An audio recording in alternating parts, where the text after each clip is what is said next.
6 months after the destruction of the world ships, the last organized Krumar resistance made its final stand in the dead system at the edge of Valorn space. Admiral Lee Dongyuk stood on the bridge of his flagship, watching the tactical display show the enemy's desperate position. The Krumar had gathered their remaining forces around a massive asteroid that they had converted into a fortress. Intelligence reports suggested it contained the last of their breeding facilities and perhaps 1 million surviving warriors. They had nowhere left to run. "Sir?" reported Commander Kim Mire from the intelligence station. "Long-range sensors confirm. The asteroid fortress is heavily defended. The Krumar have had months to prepare for our arrival." "Good," Admiral Lee replied. "I prefer enemies that fight back. It makes victory more satisfying." The human fleet had grown during the campaign. Earth had sent additional ships through the wormhole, and several Valorn vessels had been retrofitted with human weapons and joined the fighting. What had started as a rescue mission had become the largest military operation in human history. Captain Nam Hyunwoo joined Admiral Lee on the bridge of the command ship. "Sir, all task forces report ready. We have the asteroid surrounded." "Casualties from the campaign?" Lee asked. Nam's expression grew somber. 17 ships damaged, 4 ships lost, 233 killed in action, including Lieutenant Colonel Jo Yuna and her crew on the Daejeon. Admiral Lee nodded silently. Jo Yuna had died 3 weeks earlier when her destroyer sacrificed itself to stop a Krumar suicide attack on a Valorn refugee convoy. Her last transmission had been simple. "Tell Earth we did our job."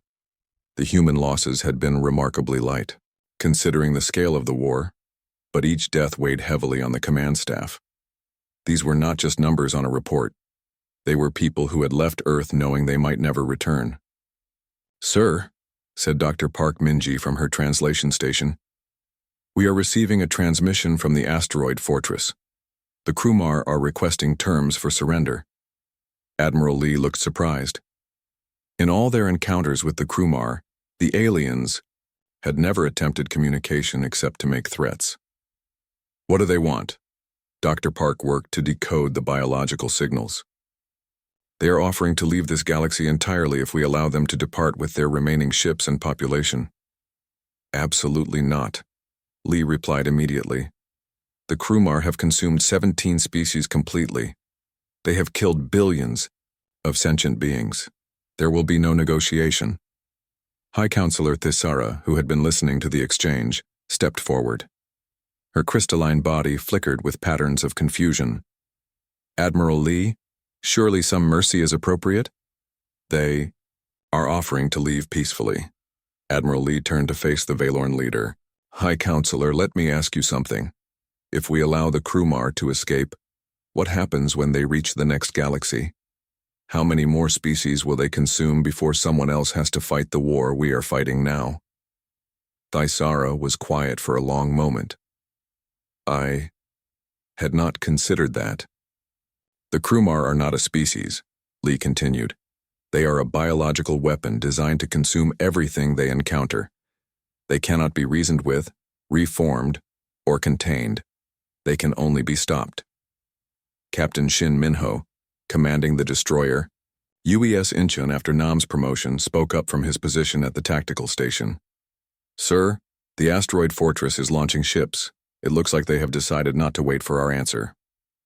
The final battle of the Krumar War began with a desperate charge by the last surviving members of a species that had once numbered in the trillions.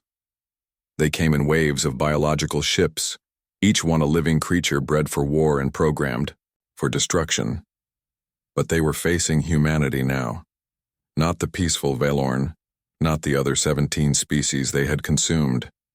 They were fighting the children of a world where everything had evolved to kill everything else. Commander Han Kyungmi led the carrier strike from UES Sejong.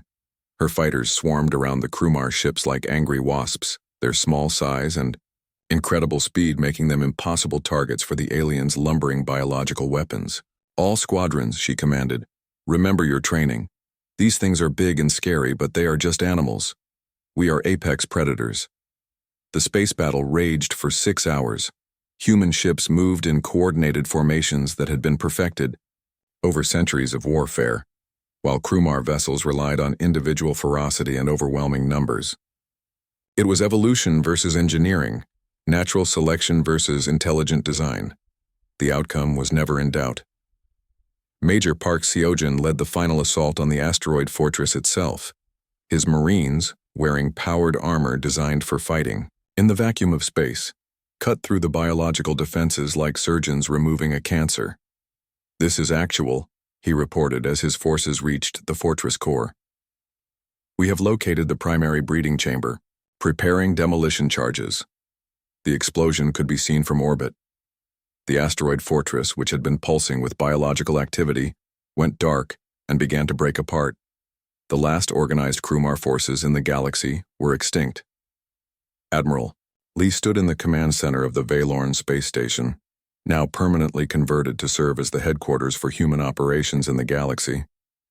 Around him, officers worked to coordinate the massive cleanup operation that would follow the war. "Final casualty report," he requested. Captain Nam handed him a data tablet.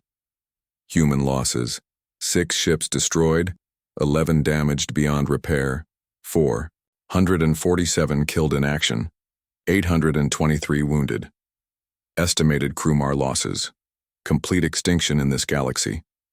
The numbers were stark. In less than a year, humanity had eliminated an enemy that had been consuming the galaxy for millions of years. The cost had been remarkably light by human standards, but each loss still represented someone's child, spouse, or parent who would never return to Earth. High Counselor Thisara entered the command center carrying a crystal sculpture that glowed with soft light. "Admiral Lee, my people have created this monument to honor your fallen warriors.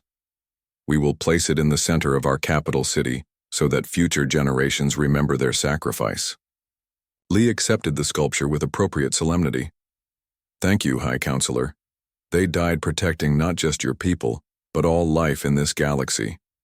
"Admiral," Dr. Park interrupted from her communication station, "I am receiving priority signals from Earth. President Choi wants to speak with you immediately." The main display activated to show President Choi Soo-jin in the emergency command center beneath Seoul. Behind her, dozens of officials worked frantically at their stations. "Admiral," President Choi said without preamble, "we have a situation. Deep space sensors have detected multiple wormhole formations throughout our galaxy. The crewmar are not just in one galaxy, they are everywhere." Admiral Lee felt his stomach tighten. "How many locations, Madam President?" 17 confirmed, more being discovered every hour. "Admiral, we are looking at a threat to every inhabited world in the known universe." The scale of the crisis was staggering. Humanity had just finished eliminating the crewmar presence in one galaxy, only to discover that they infested dozens of others. The war they had just won was only the beginning. "What are your orders?" Lee asked. President Choi looked directly into the camera. "Admiral, you have just proven that the crewmar can be defeated. We are authorizing you to recruit allies from every species in that galaxy and expand operations to wherever the threat exists." "A galactic-scale military campaign, ma'am?" "A universal-scale military campaign, Admiral. The crewmar have been consuming life for millions of years. It is time for that to stop." Admiral Lee looked around the command center at his officers, at the Valorn officials, at the tactical displays showing the vast scope of the galaxy they had just liberated. Humanity had come to this galaxy to help one species fight for survival. Instead, they had discovered their true purpose to be the immune system for life itself. "Understood, Madam President. We will need more ships." "You will have them." "Admiral, you are no longer commanding a rescue mission or even a war. You are commanding humanity's transition from a single-world species to the guardians of life in the universe." The transmission ended, leaving the command center in thoughtful silence.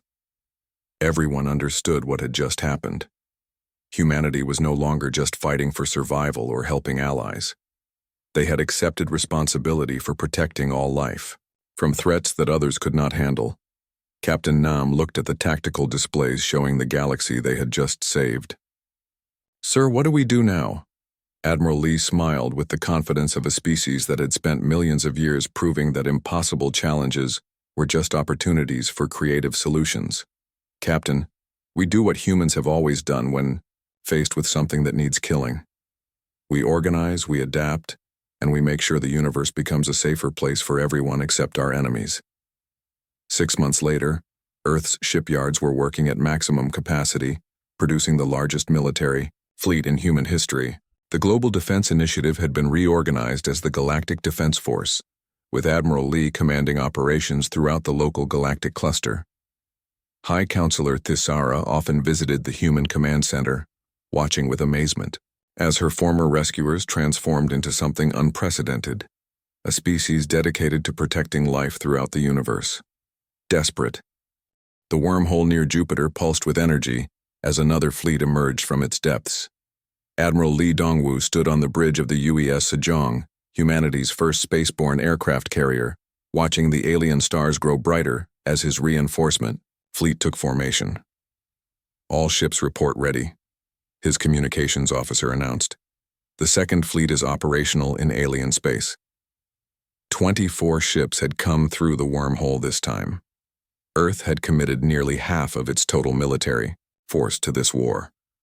The message was clear. Humanity was not just helping the Valorn anymore. This had become a war for the survival of civilized life in the galaxy. Captain Nam Hyunwoo received the reinforcement fleet aboard his flagship, now serving as the command center for all human operations in Valorn space. The crystal chambers of the former Valorn station had been converted into a military nerve center that would have been familiar to any human general throughout history. Admiral Lee, Nam said as the older officer entered the command center. Welcome to the war. Admiral Lee looked at the tactical displays showing the current situation. Over the past weeks, the original 12-ship force had conducted 17 successful raids against Krumar positions. Each attack had been flawless. Approach unseen, destroy everything important, escape before retaliation. The Krumar had lost nearly a quarter of their forward bases without inflicting a single human casualty. Impressive work, Captain. But now, we escalate. Lee activated a holographic display showing the full Krumar presence in the galaxy.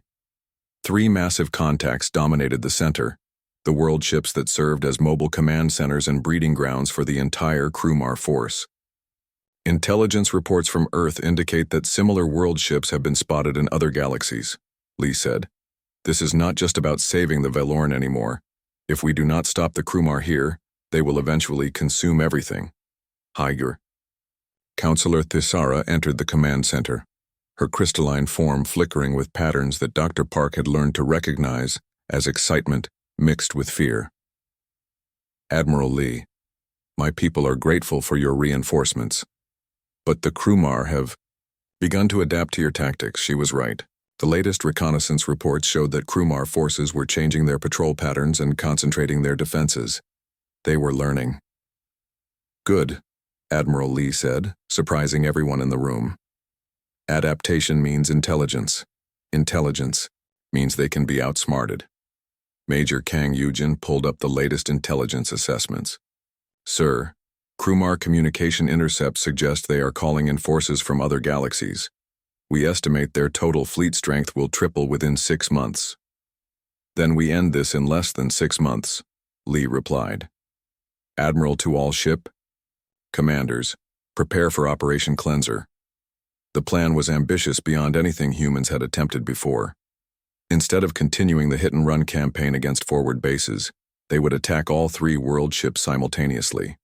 It would require splitting the human fleet into 3 task forces, each operating independently against targets defended by hundreds of thousands of enemy ships. Commander Han Kyung-mi reviewed the plan from her position on the heavy cruiser UES Seoul. Sir, this violates every principle of concentration of force. We will be outnumbered thousands to 1 at each target. Commander, Admiral Lee said, concentration of force assumes you are fighting an enemy that thinks like you do. Li Dao, Krumar do not think. They react. They rely on overwhelming numbers to crush resistance, but numbers mean nothing if you cannot bring them to bear effectively. The key to the plan was the UES Sejong and its fighter squadrons. The carrier would deploy small, fast attack craft that could penetrate the biological defenses of the world ships. While the larger human vessels provided covering fire and distraction, Commander Park Seojin, the carrier's flight operations officer, briefed his pilots on their mission. Ladies and gentlemen, you will be flying into the center of a living planet defended by more enemies than have ever been assembled in one place. Your job is to find the central nervous system of each world ship and destroy it. The pilots were young, the best of humanity's fighter corps. They had trained their entire careers for space combat, but none had ever faced anything like this. Lieutenant Yu Jin-wan, the squadron leader, raised his hand. Sir, intelligence reports suggest the world ships have defensive organisms that can track and intercept small targets. How do we get past them? Speed, stealth, and confusion, Commander Park replied. You will approach in 3 waves. The first wave draws defensive fire and maps the enemy response. The second wave uses that information to penetrate deeper. The third wave delivers the killing blow. It was a suicide mission disguised as a tactical plan. Everyone in the room knew it, but no one said it. These were the children of a species that had conquered its own planet by walking into the territory of creatures that should have eaten them. The attacks began simultaneously across 3 star systems. Admiral Lee personally led the assault on the largest world ship, a biological construct the size of Earth's moon. The thing was covered in what looked like weapon ports and defensive organs, surrounded by a swarm of escort vessels that darkened the space around it. All ships, Lee commanded. Remember the plan. We are not here to win a fair fight. We are here to kill something that needs killing. The human fleet approached in a formation that would have seemed insane to any other species. Instead of concentrating their firepower, they spread out across a front thousands of kilometers wide. Each ship operated independently, striking different targets and using the confusion to mask their true objective. The Krumar response was immediate and overwhelming. Millions of biological projectiles filled space between the fleets. The organic weapons were designed to overwhelm shields and eat through armor, turning enemy ships into expanding clouds of organic matter that could be consumed later. But human ships had not been designed to fight other civilized species. They had been built to fight the kind of total war that humanity specialized in. Their shields were optimized to deflect kinetic weapons. Their armor was designed to resist nuclear fire. Their weapons were built to destroy things completely rather than capture them. Lieutenant Colonel Jo Yuna, commanding her destroyer UES Daejeon, found herself surrounded by a dozen Krumar escort vessels. Each one was larger than her ship and firing weapons that could dissolve matter at the molecular level. This is Daejeon, she reported calmly. Engaging multiple contacts. Stand by. Her ship twisted through space like a living thing, its engines pushing the crew to the edge of blackout as she maneuvered between enemy fire. The Krumar weapons were powerful, but they were slow. Their biological systems could not match the speed of human engineering. Target lock acquired, her weapons officer announced. Fire everything. The Daejeon's weapons fired in sequence, each shot carefully calculated for maximum damage. Railgun slugs tore through biological armor. Plasma bolts burned away defensive organisms. Nuclear missiles finished what conventional weapons started. In 30 seconds, 12 Krumar ships became expanding debris fields. Daejeon to fleet, Jo Yuna reported. Local space is clear, proceeding to next objective. Similar battles raged across the system as human ships systematically dismantled the Krumar defenses. But the real battle was happening inside the world ship itself, where human fighter craft were penetrating the biological maze of its interior. Lieutenant Yu Jin-wan led his squadron through passages that pulsed like arteries in some massive creature. The walls themselves were alive, covered with defensive organisms that tracked the small human fighters and tried to trap them with web-like secretions. Stay together, he commanded his pilots. Remember, we are looking for the central nervous system. It should be heavily defended. They found it deep in the world ship's core, a massive chamber filled with what looked like a brain the size of a city building. Organic conduits connected it to every part of the ship, pulsing with bioluminescent signals that controlled millions of Krumar organisms. Target acquired, Yu Jin-wan announced. All fighters, attack pattern Delta. Let us kill this thing. The fighter squadron dove toward the massive brain-like antibodies attacking an infection. Their weapons were small compared to the target, but they were precisely placed. Each shot severed crucial neural connections, disrupting the signals that kept the world ship functioning. The effect was immediate and catastrophic. Throughout the biological construct, organs began shutting down, defensive systems failed, life support collapsed. The thing that had been consuming planets for millions of years began to die. World Ship 1 is down, Admiral Lee announced to the fleet. All ships withdraw to Rally Point Alpha. The other two attacks were equally successful. Captain Nam Hyunwoo's force destroyed the second world ship using concentrated firepower that simply overwhelmed its biological defenses. The third fell to a combination of electronic warfare that confused its nervous system and kinetic weapons that shredded its vital organs. In 6 hours, humanity had eliminated the command structure of the entire Krumar force in the galaxy. 3 million ships became 3 million individual creatures without central coordination or strategic direction. High Counselor Thisara watched the tactical displays with amazement that bordered on fear. How did you do this? The world ships were defended by more forces. The human fleet had set up temporary headquarters on the Valorn space station orbiting their homeworld. Captain Nam Hyunwoo stood in what had once been a crystal garden, now converted into a war room filled with tactical displays and communication equipment. Around him, human officers worked alongside confused Valorn officials, who were still trying to understand their new allies. Report, Nam said, as Major Kang Yujin entered carrying data tablets. Sir, we have completed our reconnaissance of the outer systems. The situation is worse than we thought. Kang activated a holographic display showing the local star cluster. Red markers indicated Krumar positions. There were hundreds of them. The Krumar have established forward bases on 17 worlds, Kang continued.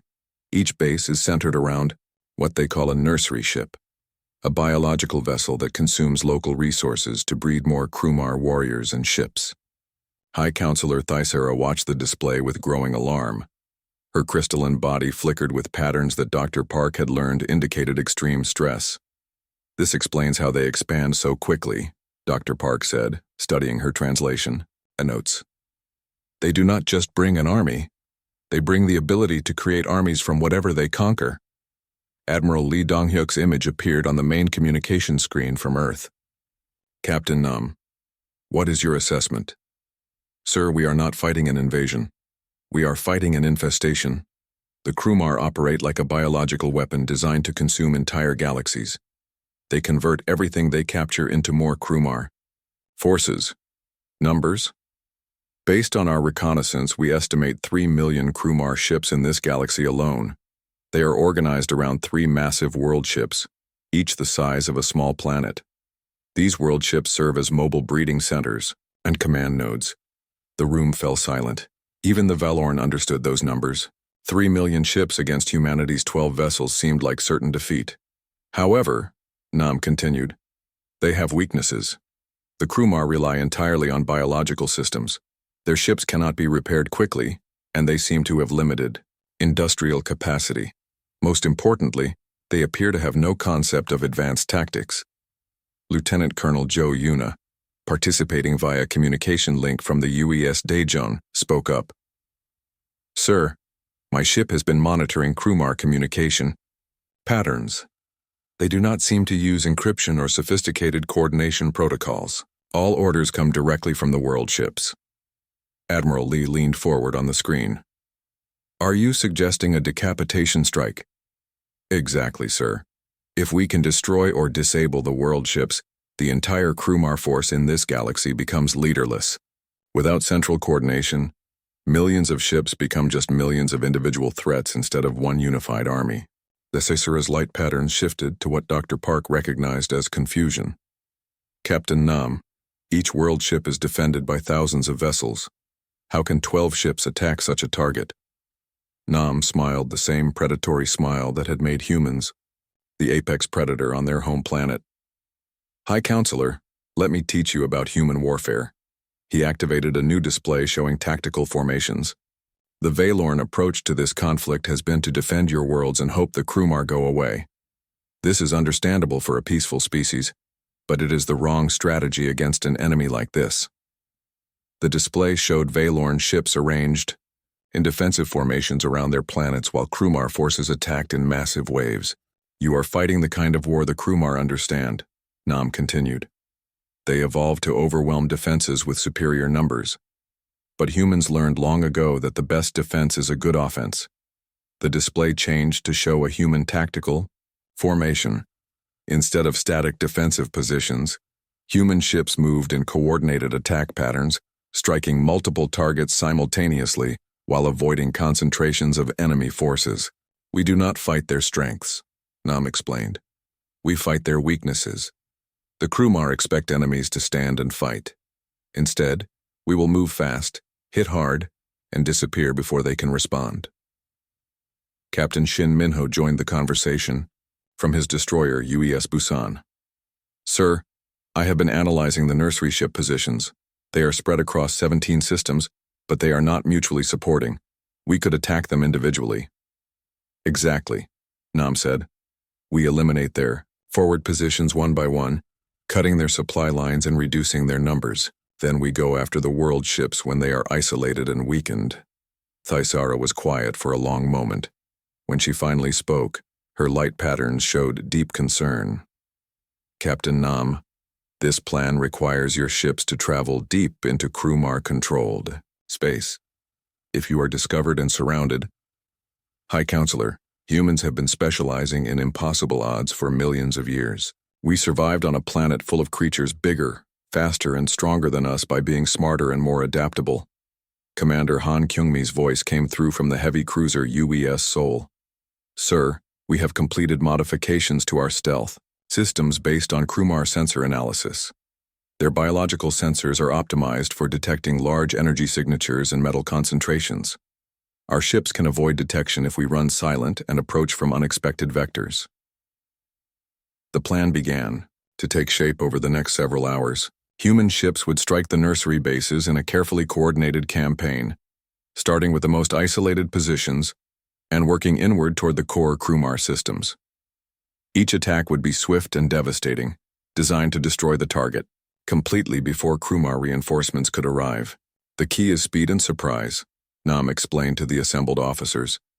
We hit them before they know we are there, destroy everything important, and disappear before they can respond. Classic hit-and-run tactics. Major Kang pulled up intelligence. Reports on Krumar ship movements. Sir, their patrol patterns are predictable. They seem to follow fixed routes based on the most efficient biological energy consumption rather than tactical considerations. Good. That means we can predict where they will be and where they will not be. Nam studied the patrol routes on the tactical display. We will use their own efficiency against them. Dr. Park looked up from her translation work with the Valorn. Captain, High Counselor Thisara wants to know if the Valorn fleet can assist in these attacks. Nam considered this carefully. The Valorn ships were beautiful and had some advanced technology, but they were designed for peace, not war. Their crews had no experience with combat tactics, and their weapons were primarily defensive. Tell the High Counselor that we appreciate the offer, but this type of operation requires ships and crews specifically trained for combat.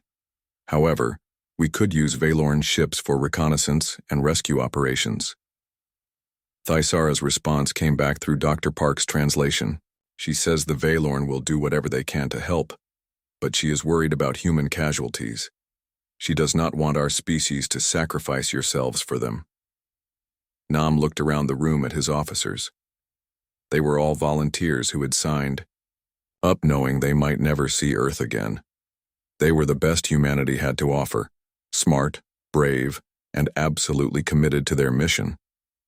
Tell her that humans do not sacrifice themselves, Nam said.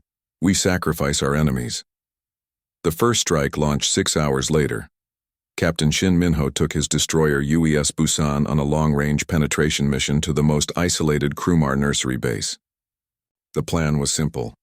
Approach under stealth, destroy the nursery ship and its defenders, and escape before reinforcements arrived. The entire human fleet watched the tactical displays as Busan approached its target. The Krumar base was built around a massive biological ship that had landed on a dead world and was systematically consuming the planet's mineral resources to create new Krumar forces. Busan reports successful approach, Communications Officer Lee Suman announced. They are in position to attack. Execute, Nam ordered. On the tactical display, bright flashes marked the impact of Busan's weapons on the Krumar nursery ship. The biological vessel, designed to consume planets rather than fight wars, had minimal defenses. It died in the first volley along with most of its escort ships. Target destroyed, Captain Shin reported. Withdrawing now. The attack had taken less than 10 minutes from start to finish.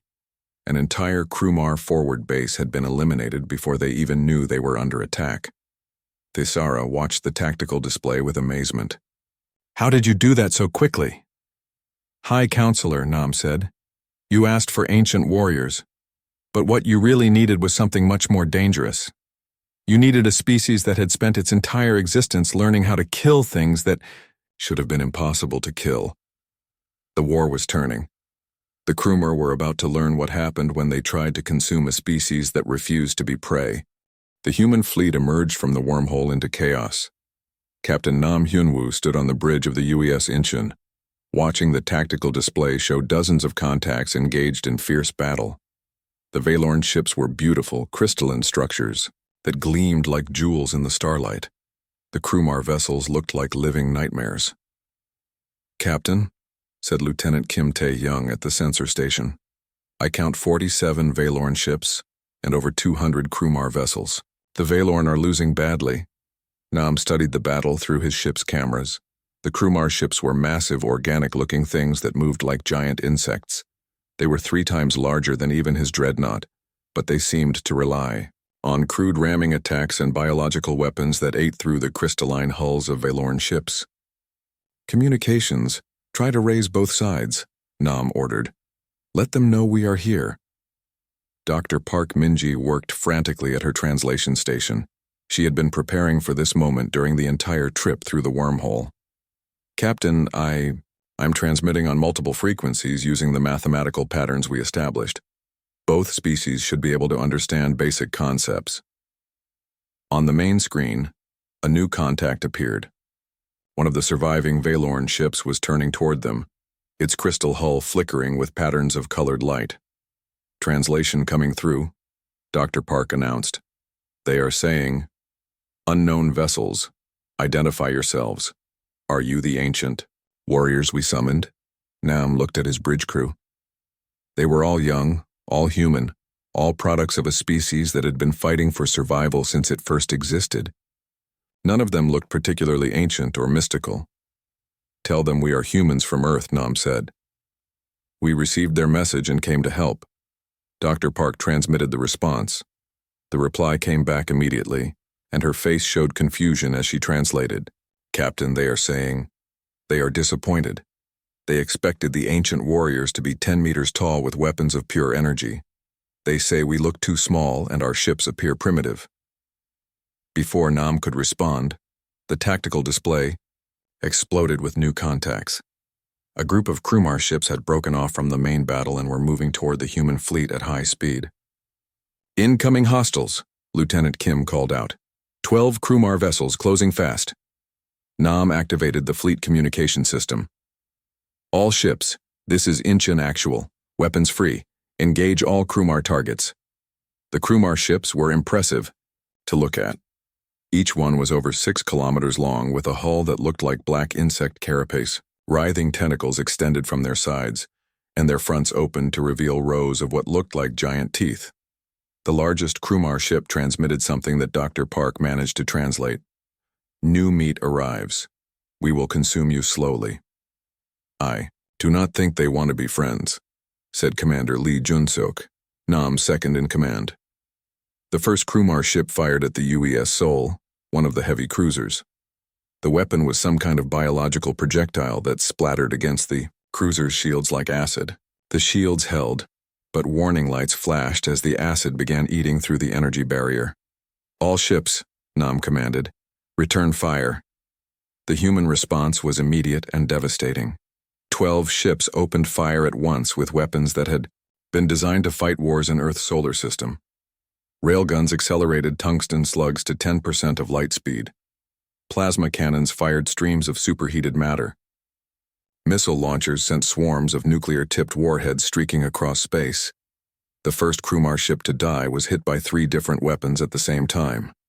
A railgun slug from the UES Busan punched completely through its biological armor, while plasma cannon fire from the UES Daegu burned away its exterior flesh. Nuclear missiles from the UES Gwangju finished the job, turning the massive creature into expanding clouds of burning gas. Lieutenant Colonel Zhou Yuna, commanding the destroyer UES Daejeon, watched her tactical display with satisfaction. Target destroyed. These biological ships do not seem to handle kinetic weapons very well. She was right. The Krumar had evolved their ships to resist energy weapons like the ones most galactic species used. Their carapace armor was designed to absorb laser blasts and deflect plasma bolts, but they had never encountered weapons that simply smashed through their defenses with raw kinetic force. The battle lasted less than 10 minutes. 12 Krumar ships attacked the human fleet. None survived. Captain Nam opened communications with the Valorn command ship. "This is Captain Nam Hyunwoo of the Earth vessel Incheon. We would like to speak with your commander." The response came in musical tones that Dr. Park translated quickly. "They are inviting us aboard their flagship. High Counselor Thisara wants to meet with us personally." Nam selected a small team for the meeting: Dr. Park for translation, Major Kang Yujin for intelligence gathering, and Commander Lee Jun-suk as his second. They took a shuttle across the space between fleets while the battle continued in the background. The Valorn command ship was unlike anything humans had ever seen. The entire structure was grown rather than built, made of living crystal that pulsed with soft light. The corridors were organic curves rather than straight lines, and the walls themselves provided illumination. High Counselor Thisara met them in what appeared to be a garden chamber. She was tall and thin, her body made of translucent crystal that glowed with blue-green light. Multiple eyes set in her elongated head studied the humans with obvious confusion. "You are not what we expected," she said through the translation device Dr. Park had prepared. "The ancient texts spoke of warriors 10 times our size, with skin like metal and weapons that could destroy suns." "We are what you got," Nam replied, diplomatically. "We came as soon as we received your message. Can you tell us about this enemy you are fighting?" Thisara's crystal body flickered with what Dr. Park recognized as emotional distress. "The Krumar appeared in our space 6 months ago. They do not communicate except to make threats. They do not take prisoners or negotiate. They simply consume everything." She led them to a viewing chamber where they could see the ongoing battle. Human ships were methodically destroying Krumar vessels, but more kept arriving from deeper in the system. "They came from beyond the edge of our galaxy," Thisara continued. "Our records show they have already consumed 17 other species completely. They strip planets of all life, then eat the metals and minerals until nothing remains but dead rock." Major Kang took notes on everything he observed. "High Counselor, how many Krumar ships are there total?" "Millions," she replied. "They travel in vast swarms that darken entire star systems. What you see here is just a small raiding force." Nam felt his stomach tighten. Millions of ships, even primitive biological ones, would be a serious threat "To any force. Humanity's entire fleet numbered less than 1,000 vessels. Where do they come from?" he asked. "They are nomadic. They have no fixed home. They travel in great world ships, mobile planets that serve as breeding grounds and command centers. Our scouts located 3 such world ships in the outer systems before we lost contact with them." Dr. Park looked up from her translation work. "Captain, she is saying that the Krumar do not just fight wars. They are an entire ecosystem that moves from galaxy to galaxy, consuming everything in their path." The implications hit Nam immediately. This was not a conflict between civilizations. This was an infestation. The Krumar were like a biological weapon that consumed entire galaxies. "High Counselor," Nam said, We came here to help you fight this enemy. But I need to know, is there any way to negotiate with them? Any way to make them stop? Tessara's light dimmed with sadness. We tried. We sent envoys offering them uninhabited worlds rich in resources. They consumed the envoys and their ships, then attacked us anyway. The Krumar do not want territory or resources. They want everything to be dead except themselves. On the tactical displays, human ships continued their methodical destruction of Krumar forces. The aliens' biological weapons were no match for human engineering. But Nam knew this was just the beginning. How many of your people are left? He asked. Perhaps 2 billion across all 7 worlds. Before the Krumar came, we numbered over 50 billion. The scale of the genocide was staggering. In 6 months, the Krumar had killed 48 billion sentient beings and were working on finishing the job. Nam made his decision. High Counselor, we will help you fight this enemy, but we cannot do it the way you have been fighting. We need to take the battle to them. What do you mean? Your people have been trying to defend your worlds. That will not work against an enemy with millions of ships. We need to attack their world ships, destroy their ability to breed new forces. Tessara's multiple eyes widened with shock. Attack them? That is impossible. Each world ship is the size of a planet and defended by thousands of vessels. High Counselor, Nam said with a smile that she could not interpret. You called for ancient warriors. You got something better. You got humans. And humans specialize in impossible fights. The war was about to begin in earnest. The Global Defense Initiative headquarters buzzed with activity like a disturbed beehive. Admiral Lee Dongyuk stood in the main command center, watching dozens of screens showing data from the wormhole near Jupiter. Scientists, military officers, and government officials filled every available space. Report, Admiral Lee called out as Dr. Park Minji entered the room. We have confirmed translation of the alien message, she said, her voice tired from hours of work. The species calls themselves the Veilorn. They live in 7 star systems about 40,000 light-years from here. They are being attacked by something they call the Krumar Horde. Dr. Kim Jiho looked up from his computer station. Admiral, I am picking up more signals from the wormhole. The Veilorn are still transmitting. It sounds like they are under active attack right now. On the main screen, a new translation appeared. The alien words scrolled past in desperate bursts. Outer worlds have fallen. Krumar ships number in the millions. They consume everything. Please hurry. Admiral Lee had seen many battles in his 30 years of military service. He had fought in the Martian Independence War when the colonies tried to break away from Earth. He had commanded ships during the Europa conflict when pirates tried to take over the ice mining stations. But he had never seen anything like this. How bad is it? He asked Dr. Park. From what we can understand, the Krumar do not just conquer planets. They eat them. They strip away everything living, then consume the metals and minerals until nothing is left but dead rock. They have already destroyed 17 different species completely. The room grew quiet. Everyone understood what that meant. This was not just war, this was extinction. Sir, said Communications Officer Lee Suman, I have President Choi on secure channel. The main screen changed to show President Choi Soo-jin in the emergency command bunker beneath Seoul. Behind her, dozens of advisors and military leaders worked at their stations. Admiral, President Choi said, what is our situation? Madam President, we have first contact with alien life. They are under attack by a species that destroys entire planets. The aliens opened a wormhole to our location, apparently believing we are some kind of legendary warrior species. President Choi was quiet for a long moment.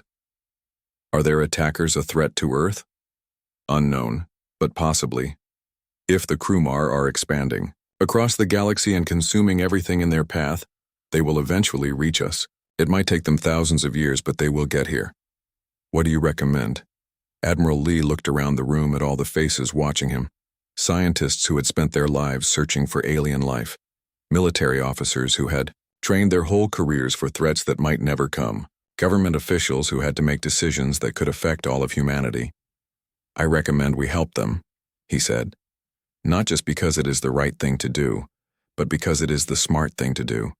Better to fight the Krumar now, when they are far away and busy with other targets, than to wait for them to finish consuming the galaxy, and then come for us. President Choi nodded slowly. How many ships? I want to take the 12th Fleet through the wormhole. 12 ships including 3 dreadnoughts. Captain Nam Hyunwoo will command from the UES Incheon. That is almost a third of our total fleet, Admiral. Yes, ma'am. But if we are going to do this, we need to do it right. We do not know what we will find on the other side, and we cannot send reinforcements quickly. President Choi looked at her advisors. Admiral Park Junho, the head of Fleet Command, nodded his agreement. Dr. Yoon Na-young, the science advisor, also signaled her approval. Very well, President Choi said, but I want constant communication. If this becomes a threat to Earth, you will withdraw immediately. Understood, Madam President. The next 6 hours were a blur of preparation. The 12th Fleet was already the most advanced battle group in human space, but they added extra supplies and weapons for an extended campaign. No one knew how long they might be gone. Captain Nam Hyunwoo met with his ship commanders aboard the UES Incheon. The dreadnought was 2 kilometers long and carried enough firepower to level a small moon. Around the conference table sat the captains of humanity's finest warships. Ladies and gentlemen, Captain Nam began, we are about to make history. We are the first humans to leave our galaxy.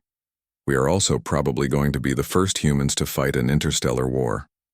Captain Shin Minho of the destroyer UES Busan raised his hand. Sir, what do we know about Krumar military capabilities? Almost nothing, Nam admitted. The Valorn transmissions suggest they use biological ships and weapons. They seem to rely on overwhelming numbers rather than advanced technology, but we will not know for certain until we engage them. Lieutenant Colonel Jo Yuna, commanding the destroyer UES Daejeon, looked worried. Sir, 12 ships against millions seems like poor odds. Captain Nam smiled grimly. Colonel, humans have been winning impossible fights since we first picked up rocks to throw at predators. We did not become the dominant species on Earth by avoiding unfair fights. We won by making every fight unfair in our favor. The other officers laughed, but they also nodded. They had all studied military history. They knew how humans had conquered their own planet through superior tactics, better organization, and the willingness to adapt to any threat. Major Kang Yujin, the fleet's intelligence officer, spread tactical displays across the table. From the Valorn transmissions, we know the Krumar operate in swarm formations. They seem to prefer direct assault over sophisticated tactics. Their ships are living creatures, which means they probably cannot be hacked or shut down electronically. Good, said Commander Han Kyung-mi from the heavy cruiser UES Seoul. Electronic warfare was always too complicated anyway. Sometimes the best way to stop something is to blow a hole in it. Dr. Park Minji entered the conference room carrying a tablet full of translation data. Captains, I have been working on communication protocols with the Valorn. Their language is based on musical tones and light patterns. I think we can establish basic communication when we arrive. What are they like? Asked Captain Nam. Peaceful, Dr. Ni. Park said. Very peaceful. From what I can understand, they have not fought a real war in over 3,000 years. They seem to be a species of artists and philosophers. They have advanced technology for creating things, but almost no weapons. How did they survive this long without weapons? Asked Major Kang. They lived in a quiet part of the galaxy. No aggressive neighbors, no resource conflicts. They just grew crystal cities and made art. Captain Nam looked around the table. So, we are dealing with pacifists who accidentally called the most militaristic species in the galaxy for help. It appears so, sir. Well, Nam said. They asked for ancient warriors. I guess they're going to find out what real warriors look like. The fleet departed Earth orbit 12 hours later. Hundreds of smaller ships escorted them to the wormhole, but only the 12 warships of the 12th Fleet would make the journey. As they approached the dark tear in space, every human on every ship felt the weight of history on their shoulders. They were not just representing Earth anymore. They were representing all of humanity to alien species who had never seen their kind before. They were carrying human values, human tactics and human determination into a galaxy that had no idea what was coming. Captain Nam stood on the bridge of the UES Incheon as they approached the wormhole. Through the transparent aluminum windows, he could see the other ships of his fleet maintaining perfect formation. Each ship was a masterpiece of human engineering, designed for one purpose: war. "All ships report ready, sir," said his communications officer. "Take us through," Nam ordered. The UES Incheon entered the wormhole first, followed by the rest of the fleet. For a moment that felt like eternity, they traveled through twisted space where the normal rules of physics did not apply. Then they emerged into alien starlight. The first thing they saw was a battle. Violorn ships, beautiful and crystalline, were being torn apart by massive black shapes that moved like living things. The Krumar had found the Valorn homeworld. "Red alert," Captain Nam called out. "All ships prepare for combat, we are going to war." The humans had arrived. The crystal towers of Valorn Prime shook as another blast hit the planetary shields. High Counselor Thisara watched through the transparent walls of her chamber as the sky burned orange. The enemy ships looked like giant black insects against the dying light. They had been attacking for 3 days now. Thisara's body was tall and thin, made of living crystal that glowed with soft blue light. Her people, the Valorn, had never known war. For 3,000 years, they had lived in peace among their 7 worlds. They grew crystal gardens, studied the stars, and created beautiful art. Violence was something they read about in old stories from other worlds. But now the Krumar had found them. "High Counselor," said her aide, Kesolan, his crystal body flickering with fear. "The outer shields are failing. They will break through soon." Thisara closed her multiple eyes. The Krumar were not like other species. They did not want territory or resources in the normal way. They wanted everything. They ate planets. They consumed entire worlds, leaving nothing but dead rock behind. 17 other species had already fallen to them. "How long do we have?" she asked. "Maybe 6 hours, maybe less." Thisara walked to the ancient archive chamber deep beneath the tower. Few Valorn ever came here. The old knowledge was stored in crystal formations that had not been touched for centuries. Most of it was just history and art. But buried deep in the oldest sections were things their ancestors had forbidden.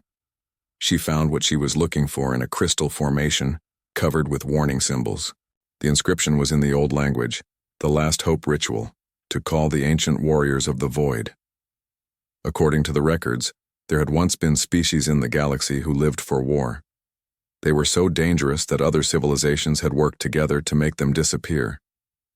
But the old texts said that in times of greatest need, these warrior species could be called back. The ritual would send a message across all of space and time to find them. Thisara had never believed such stories. But now, with her people hours from extinction, she had no choice.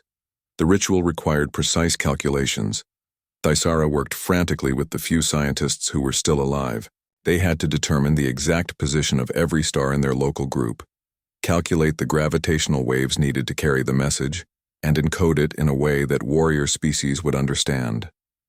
"High Counselor," said Dr. Veli-san, her chief scientist, "we are not certain about these numbers.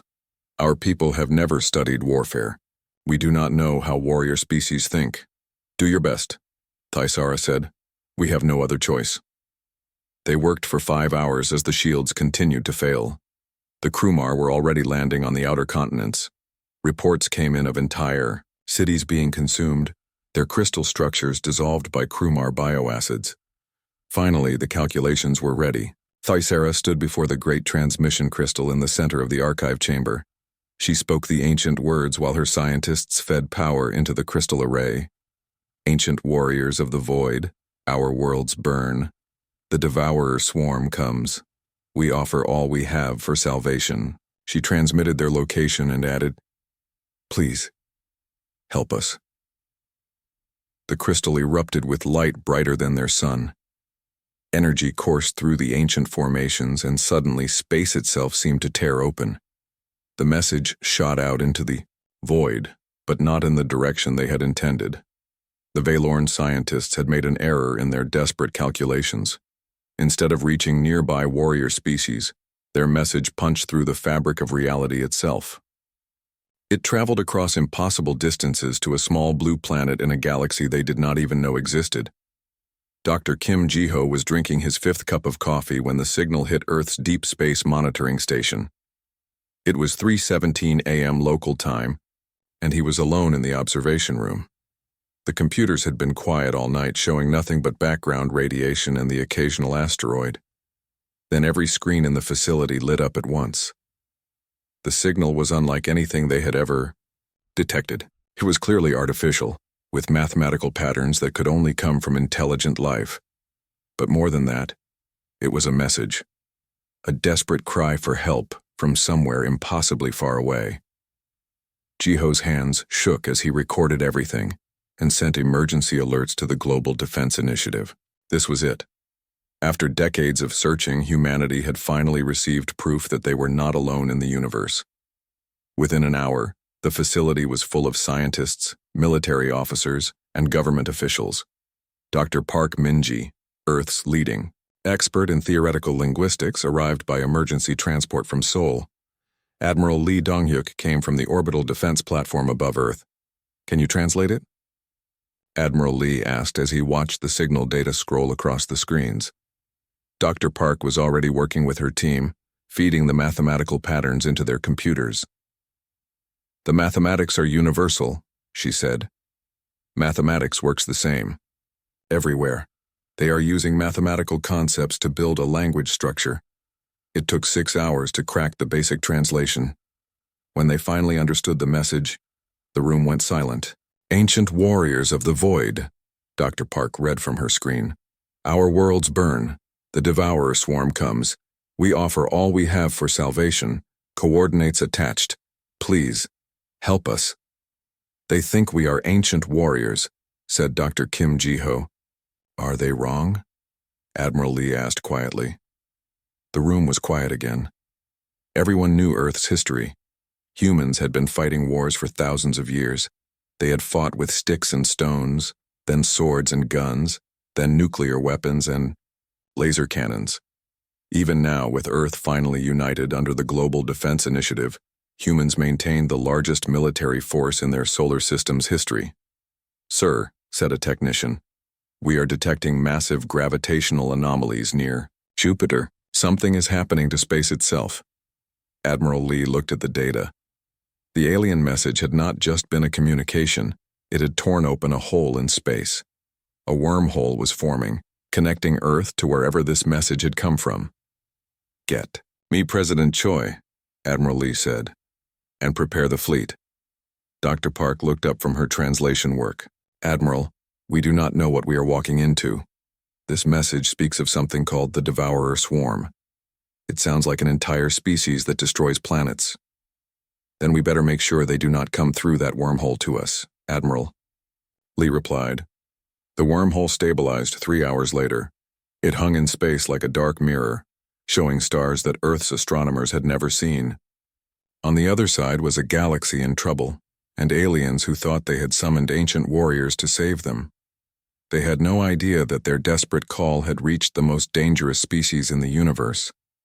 Humans did not just fight wars. They had spent their entire evolution learning how to kill things that were bigger, faster, and stronger than they were. They had turned warfare into an art form. The Valorn wanted warriors. They were about to get something much worse. President Choi Soo-jin gave the order 6 hours after first contact. The global defense fleet would go through the wormhole. They would help these aliens fight their war. But more importantly, they would make sure this devourer swarm never became a threat to Earth. Captain Nam Hyun-woo received his orders aboard the UES Incheon, humanity's newest and most powerful warship. He would lead 12 ships through the wormhole into unknown space. They would face an enemy that had destroyed 17 different species. As his fleet prepared to depart, Captain Nam looked at Earth one last time.